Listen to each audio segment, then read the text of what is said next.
Just before I wrote that letter to the newspaper, a columnist for the national McClure's magazine had referred to Green Bay as that horrid little place. I determined that we should correct his impression. Not that he was all wrong, unfortunately. We had a corrupt city council at the turn of the century. Some officials were lining their pockets rather than seeing to the upkeep of streets and utilities. Mayor Taylor conducted a thorough house cleaning, though. Half the council was indicted, triggering a national scandal. And the city you enjoy today emerged. When Green Bay turned 50 in 1904, many of my fellow citizens feared the city was doomed without the lumber industry. Personally, I saw a location, natural resources, and a hardy workforce that, well, in my opinion, guaranteed a thriving community for generations. The Hospital Sisters of the Third Order of St. Francis opened Green Bay's first permanent hospital, St. Vincent, in 1888. It was housed in an older home on the south side, but soon moved to new facilities on the present Webster and Portlier site. A few years later, in 1900, the Sisters of Misericordia built St. Mary's Hospital on South Webster, just 4 blocks from St. Vincent. Our little community grew quite sophisticated in its second 50 years. The Wilner Building was centered around Washington Street. This became our tallest building in 1901, 6 stories high, and some said 6 feet wide. Dr. John Minahan built one just a little taller 10 years later. Thanks to Andrew Carnegie, we opened a fine library in 1903. The Green Bay City Band was formed that same year. In 1904, Green Bay installed cast iron gas mains to feed the city's 9 streetlights. The new City Hall building was just 2 years old, and there were 3 bridges serving the consolidated community on Walnut Street, Mason Street, and Main Street. By the time John Hoberg had opened his steam-operated paper mill in Green Bay, I had already turned my fleet of tugboats from towing lumber rafts to hauling pulp for the new industry in town. The business of making paper conversion equipment began to grow as well. Alex Anna organized our first symphony orchestra in 1914. We took up the work of the Red Cross during World War I and easily exceeded our quota for membership fees and producing knitted goods.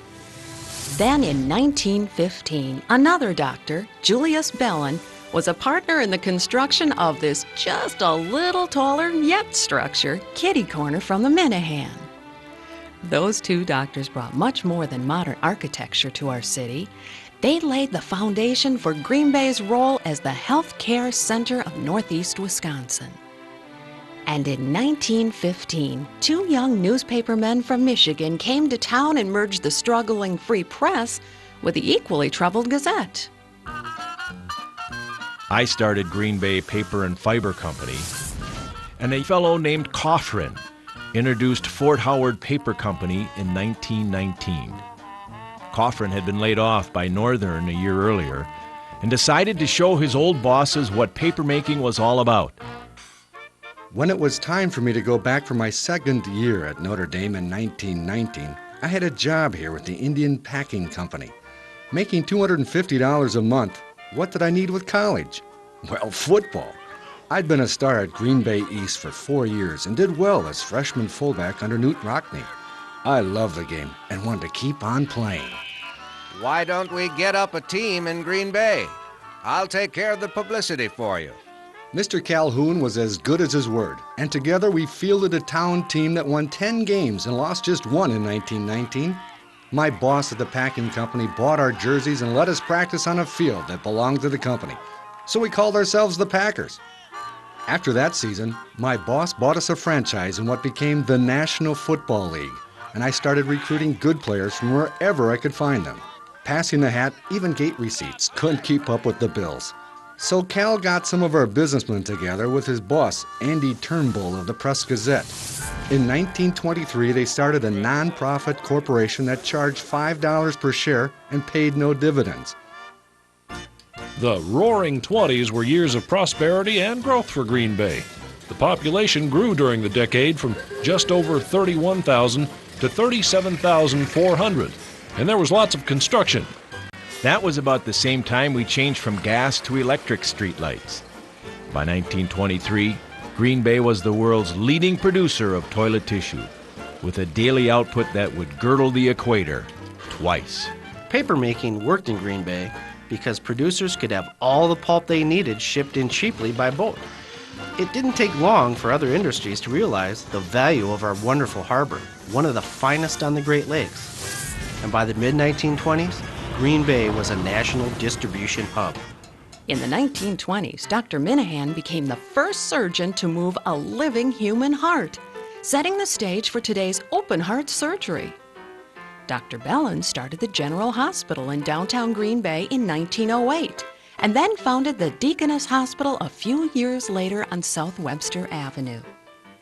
After it was expanded in 1925, the name was changed to Bellin, despite the objections of the doctor. Railroading even topped papermaking as our economic leader. First, there was coal shipped by rail from Appalachian mines to ports along Lake Erie and then to Green Bay by freighter. From here, 3 railroads and later trucks took it downstate and throughout Minnesota and the Dakotas. Then gasoline and petroleum were shipped in, and Standard Oil established a distribution center here. East High School was dedicated in 1924. In 1925, a new YMCA home was completed, and so was the Columbus Community Club, housing the city's first civic auditorium. The biggest addition to community culture, though, was the new Neville Public Museum, finished in 1927. Mr. Neville, a lawyer, business tycoon, and history buff, had been mayor from 1888 to 1890. Mrs. Neville was active with the Public Library and County Historical Society all her life. West High School was dedicated in 1928. The carefree years came to a sudden stop on a warm October day in 1929. The bottom fell out of the stock market. The Great Depression left much of the country dazed, including workers and farmers in our area. But Green Bay never saw bread lines or soup kitchens. The financially healthy paper mills slowed but never closed and kept the city's economy going. As one local put it, people always need toilet paper. The Green Bay Football Corporation kept us playing until we hit a snag during the Depression. Then, the Green Bay Packers, Inc., with the same rules, took over and still runs the franchise today. By 1934, Green Bay had 62 manufacturing plants and 70 wholesale houses. 1934, by the way, was the height of the Great Depression. But while most of the country was in the economic doldrums, we held a huge celebration of the 300th anniversary of Nicolet's Landing. Green Bay had 100 different industries, all going strong. In addition to papermaking, we were the world's largest cheese producer and shipping center, had the largest pickle factory in the world, shipped 6 million pounds of fish every year, and were the biggest wholesale and jobbing center north of Milwaukee. Among our local heroes was John Rose Sr. of Kellogg Citizens National Bank. He bought up many farm mortgages at a discount and refused to foreclose until the debtors had an opportunity to repay their loans. Sooner or later, most did. This man became a hero too, a few years later in World War II. The second Brown County resident killed after Pearl Harbor, he was posthumously awarded the Distinguished Flying Cross in 1942.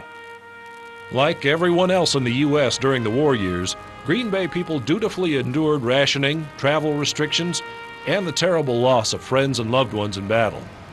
Our biggest military hero was Air Ace Jimmy Flatley, who received the Distinguished Flying Cross and later rose to Vice Admiral in the Navy, the highest rank any of our citizens ever attained. Regardless of rank, our veterans came home from the conflict ready to move on with their lives in Green Bay. For many, that meant fall Sundays with their beloved Packers. I thought we'd pick up after the war right where we left off, world champions. But winning games seemed hard to come by. In 1949, we won only 2, and I couldn't seem to do anything about it. I met one last time with the executive committee and then, by mutual agreement, resigned. As I left town to coach the Chicago Cardinals in 1950, I figured the name Lambeau would never again be associated with the Green Bay Packers. There were ups and downs over the next few years, but when Green Bay turned 100 years old on February 27, 1954, Manufacturing and retail sales were at an all-time high. We were selling locally made products all over the world. And the only purpose of my presence on this program today is to make After 9 years on the city council and 10 as mayor, I had just been elected to the Packers board of directors when Curly left. When I decided to step down in '55 after 5 terms as mayor, I saw there was still a lot to do for the Green Bay of tomorrow. We also needed a new stadium for our dear Packers. The old one behind East High School only held 25,000, and it was falling apart. But so was the team. We hadn't had a winning season since the war.